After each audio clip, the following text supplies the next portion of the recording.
السلام عليكم. ان شاء الله النهارده في الفيديو ده انا بتحدى محلات بلبن. عملت القب ده من طبقات مكونه من السعاده. القب ده اسمه في محلات بلبن قنبله السعاده.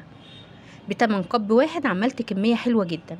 يلا نبدا على بركه الله، نشوف المكونات والمقادير وطريقه التحضير ونقول بسم الله الرحمن الرحيم. اللهم صل وسلم وبارك على نبينا محمد صلى الله عليه وسلم. هنبدا نعمل مع بعض الطبقه الاولى. معايا هنا ورقه من الجلاش، هاخد نصها بس او هستخدم نصها بس، والنص التاني هحتفظ بيه في الفريزر.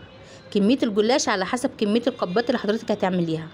هنبدا نلف الجلاش بتاعنا رول ونقطعه شرايح، والشرايح هنقطعها لقطع صغيره. ومجهزين معانا سمنه مسخنينها على النار. انا هشتغل في القبات بتاعتي كلها في كل الطبقات ب50 جرام من السمنه، اللي هو بمقدار نص مضج من مضج الشاي.